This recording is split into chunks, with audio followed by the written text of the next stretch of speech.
Oi pessoal, tudo bem? Então hoje nós vamos para mais uma aula do nosso curso de eletricidade. Essa aula de hoje é sobre corrente elétrica.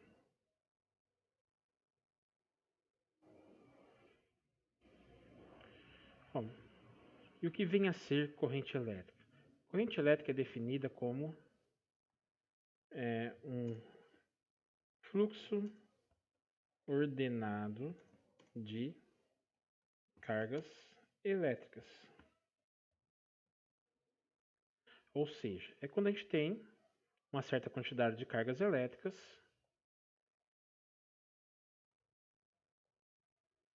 Só arrumar isso aqui. É quando a gente tem uma certa quantidade de cargas elétricas e todas elas estão se movendo para o mesmo lugar ou na mesma direção.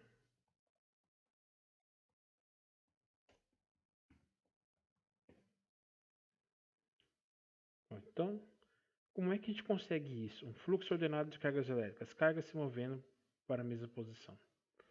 Vamos pensar o seguinte, vamos dar uma relembrada na aula passada sobre potencial elétrico. Vamos dizer que eu tenho dois determinados pontos,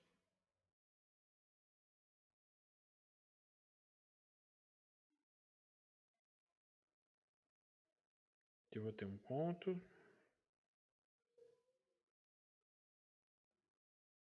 que eu vou ter outro ponto. De modo que o potencial eletrostático desses pontos são diferentes. Cada um tem o seu valor de potencial eletrostático. Isso significa que eu tenho uma diferença de potencial entre esses dois pontos. Então, daqui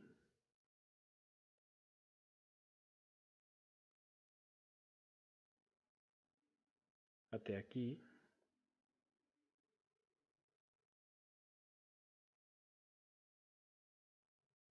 nós vamos ter uma diferença de potencial, que nada mais é do que a diferença dos valores do potencial de cada um dos pontos. Chama-se diferença de potencial de U. Que eu tenho a minha diferença de potencial. Isso significa que eu tenho um ponto que tem um potencial maior do que o do outro. Vamos dizer que o maior potencial vai ser esse nosso ponto aqui da esquerda. E o menor potencial vai ser o nosso ponto da direita.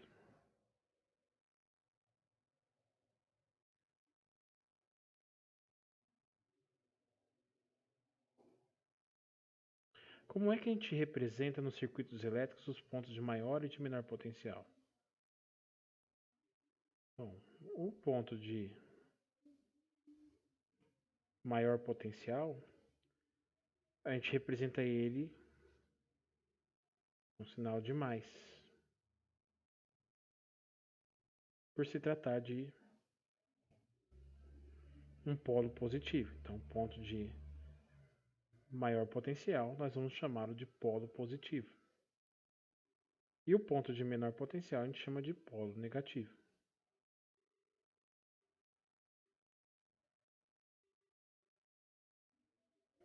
Não confundir com cargas elétricas. Eu não estou falando que aqui tem uma carga positiva e aqui tem uma carga negativa. Quando você vê um sinal de positivo aqui representando o potencial do ponto, quer dizer que esse aqui é o ponto de maior potencial e esse aqui é o ponto de menor potencial eletrostático. Tá? Cargas elétricas e potenciais elétricos são grandezas diferentes. Vamos nos lembrar da aula passada que, caso eu coloque uma carga elétrica positiva, eu solte uma carga elétrica positiva aqui, deixo ela livre para ela fazer o que ela quiser. O que essa carga vai querer? Ela vai querer buscar o lugar onde ela tem menos energia potencial. E onde é que a carga positiva tem menos energia potencial? No ponto de menor potencial. Portanto, essa carga positiva, ela vai querer se mover para o ponto de menor potencial. Se eu solto aqui, ela espontaneamente vai se mover para o ponto de menor potencial. Portanto, se eu solto uma carga positiva numa região onde existe uma diferença de potencial, ela sempre vai se mover do maior potencial para o menor potencial. O contrário vai acontecer com a carga negativa. Se eu soltar uma carga negativa aqui no meio do caminho, ela vai buscar o ponto de maior potencial. Por que a carga negativa busca o ponto de maior potencial? Porque no ponto de maior potencial ela tem menos energia potencial. As cargas sempre vão buscar o ponto de menor energia potencial. Então, só para relembrar, a carga positiva move-se para o ponto de menor potencial, pois é onde ela terá menos energia potencial. Já a carga negativa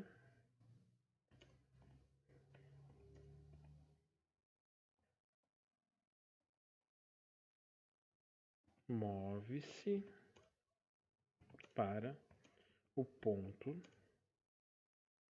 de maior potencial, pois é onde ela terá menos energia potencial. Tá? Então, os corpos sempre buscam o lugar onde eles vão ter menos energia potencial. Né? Bom, então até aí nós entendemos como que as cargas vão se mover olhando em relação ao potencial e à energia potencial eletrostática. Agora, como é que eu faço para ter um fluxo ordenado de cargas elétricas? Ou seja, ter uma grande quantidade de cargas se movendo na mesma direção. Bom, se a gente pensar um objeto que seja, né? Um objeto aí do tamanho que a gente costuma conviver no nosso dia a dia. Esse objeto é formado por átomos. E a quantidade de átomos que um objeto contém, mesmo que você tenha lá 10, 20 gramas de um determinado material, a quantidade de átomos que ele contém é enorme, imensa, na ordem do número de Avogadro. Se vocês bem se lembram, ele vale 6,02 vezes 10 elevado a 23. Então é um número muito, muito grande. E o número de cargas elétricas que você vai ter, já que as partículas que carregam cargas elétricas são as partículas subatômicas, os prótons e os elétrons. Então, se você tem uma quantidade muito grande de átomos, você vai ter ali uma grande quantidade de cargas elétricas também. Então, o que eu precisaria para obter uma corrente elétrica? Eu precisaria fazer com que as cargas elétricas de um objeto que fosse se movessem dentro desse objeto de um lado para outro, de uma forma ordenada. E como que a gente vai fazer isso? Primeiro, isso só pode ser feito em materiais condutores. São materiais que possuem elétrons livres. O que é isso? As cargas elétricas, embora o material tenha cargas positivas e negativas em igual quantidade no seu estado fundamental, essas cargas elas estão arranjadas em pares. E para você separar esses pares de positivo e negativo, você precisa fazer uma força para essas cargas poderem ficarem longe uma da outra. E existem materiais que a força de ligação entre essas cargas é muito maior do que em outros materiais. Esses materiais onde as forças de ligação são muito grandes, esses são o que a gente chama de materiais isolantes, que são materiais que você precisaria de muita energia para poder desmanchar esse par de cargas. Agora, os materiais condutores, eles já possuem elétrons que não estão tão fortemente ligados ao núcleo, e é mais fácil desses elétrons serem arrancados, e fazendo com que você tenha os elétrons se movendo e eventualmente na mesma direção formando uma corrente elétrica. Então eu só posso formar uma corrente elétrica em materiais condutores, que são aqueles que possuem os elétrons livres, os elétrons que não estão tão fortemente ligados ao núcleo atômico. Então, como que a gente vai conseguir isso? Vamos pensar num fio condutor, né? Um fio de cobre. Aqui, fio de cobre.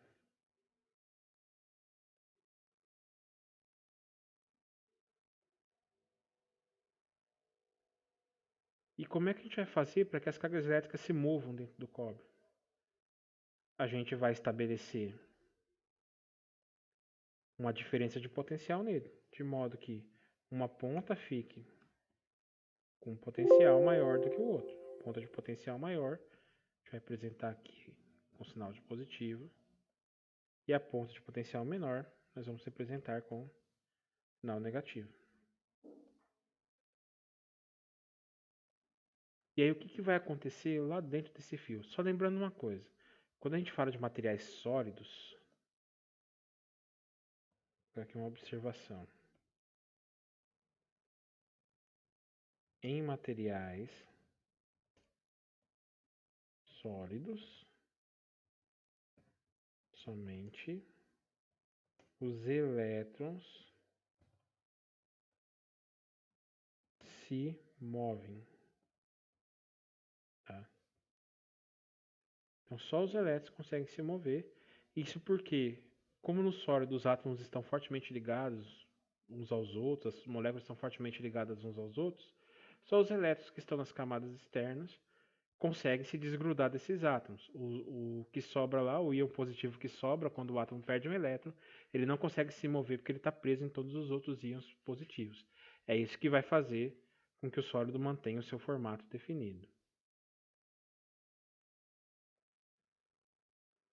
Então, vamos agora, para a gente poder entender o processo que vai acontecer, que está acontecendo nesse fio, ampliar esse fio, colocar uma lupa nesse fio. Vou pegar aqui o fio ampliado, aqui está o nosso fio de cobre, que também vai ter um polo positivo e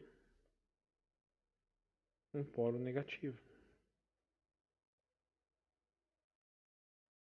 É o nosso mesmo fio que estava aqui do nosso lado esquerdo, só que agora ele está ampliado. Como é que as cargas estão aí dentro? Antes da gente colocar os poros, vamos tirar os poros aqui um pouquinho.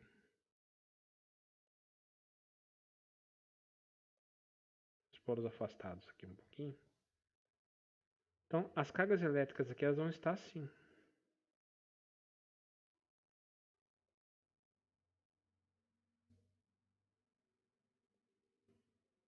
Seus pares.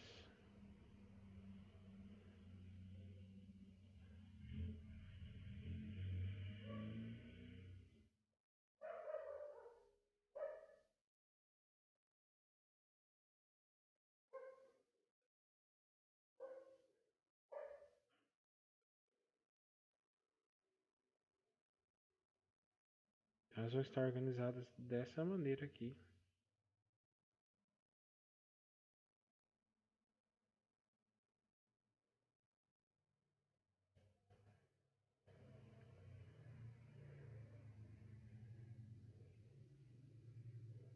Em parezinhos.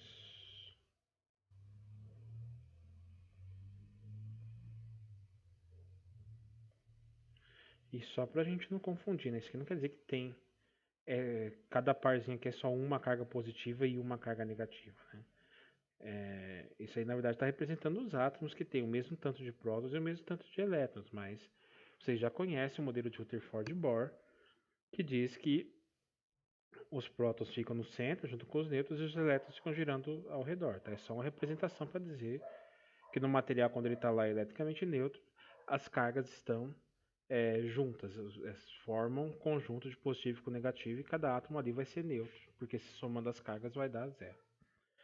Aí o que a gente vai fazer? A gente vai colocar uma DDP nesse fio. Ou seja, vamos colocar uma diferença de potencial. Vamos deixar uma ponta do fio ligada num polo positivo e outra ponta do fio ligada num polo negativo. Mas como é que eu faço isso? Como é que eu deixo uma ponta do fio com polo positivo e outra com polo negativo? Eu posso, por exemplo, ligar cada ponta do fio num polo de uma pilha. Eu posso, por exemplo, enfiar cada ponta de um fio num buraco de uma tomada. Ou colocar cada um no polo de uma bateria, tá? Bateria, tomada, pilha são todas fontes de energia elétrica. Elas geram potencial, diferença de potencial elétrico no material. Quando eu faço isso daqui, as cargas positivas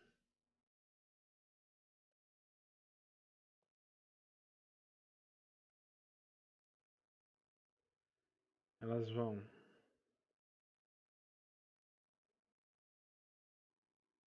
passar a sofrer uma força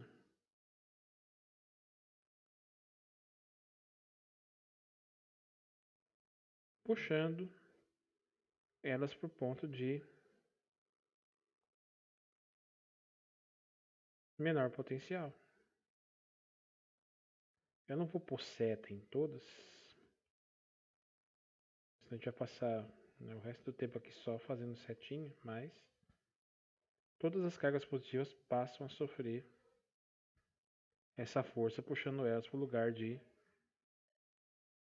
menor potencial. E as cargas negativas, ao contrário, vão ser puxadas para o ponto de maior potencial.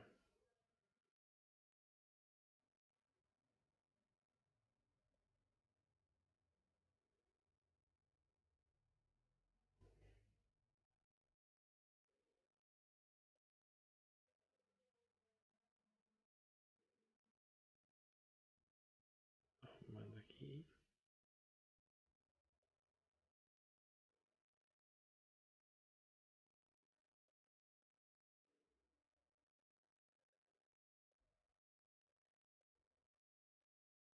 E assim. Vou botar mais uma setinha, né? Por falta de. Tem setas à vontade aqui pra gente poder colocar nessas cargas.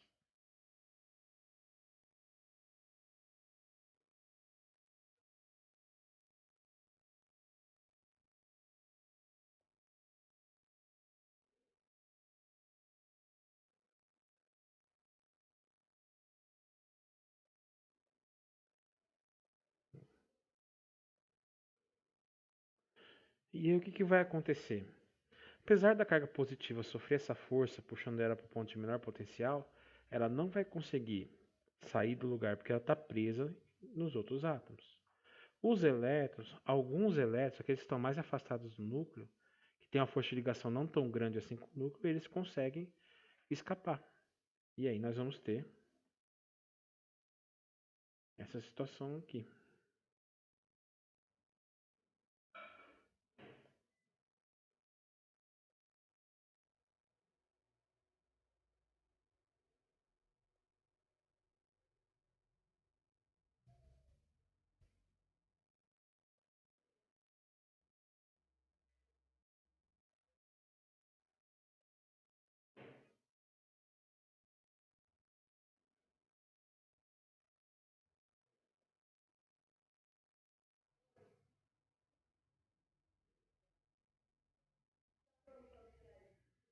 Vou ter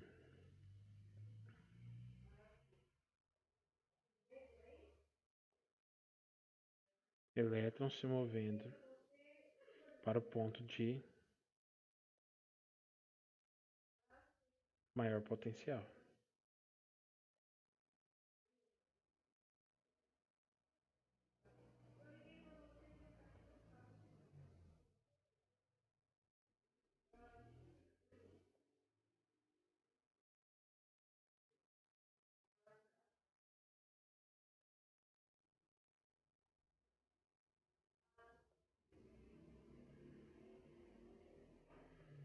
E as cargas positivas? Bom, elas ainda estão aqui, né? Eu só não vou colocar porque não vai caber aqui junto com os elétrons. Vamos deixar as cargas positivas aqui. Tá? Então aí os elétrons se separaram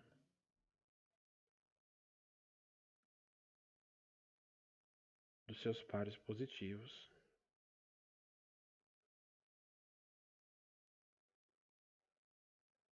As cargas positivas vão ficar ali no seu lugar.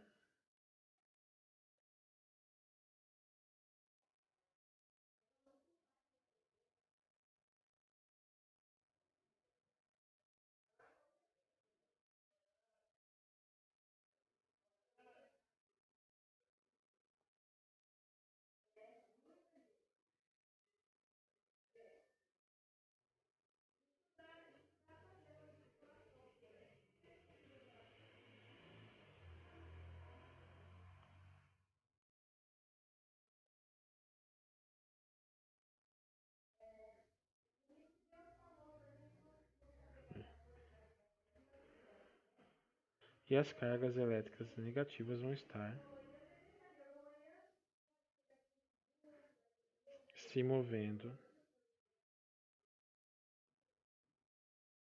para a nossa esquerda aqui. Tá? Então, nessa situação aqui eu tenho o quê? Eu tenho as cargas positivas paradas e tenho um fluxo de cargas negativas indo para o polo positivo, que é o lugar onde as cargas vão ter o menor potencial.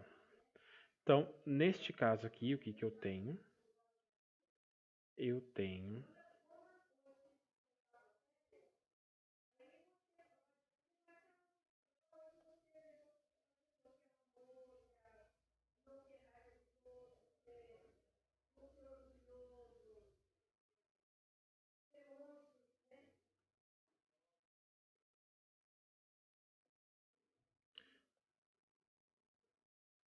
vou ter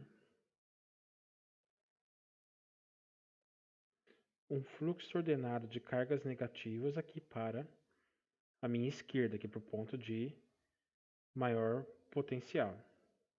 Então aqui eu tenho estabelecido uma corrente elétrica, que a gente costuma chamar de I. Um fluxo ordenado de cargas elétricas para a minha esquerda, nesse caso aqui, buscando o polo positivo, ponto de maior potencial, porque lá elas vão ter menos energia potencial. Bom, gente, então é assim que se forma uma corrente elétrica. Você pega um material condutor, você liga ele na tomada, numa pilha, enfim, você estabelece uma diferença de potencial entre dois pontos desse condutor. Quando você estabelece uma diferença de potencial, as cargas negativas vão buscar o ponto de menor potencial e as positivas vão querer, a carga negativa vai buscar o ponto de maior potencial e as cargas positivas vão querer ir para o ponto de menor potencial. Ambas fazem isso porque elas querem ir para o lugar onde tem menos energia potencial. Porém, as cargas positivas nos sólidos elas não vão conseguir se mover, só as negativas que irão para o lado contrário, tá?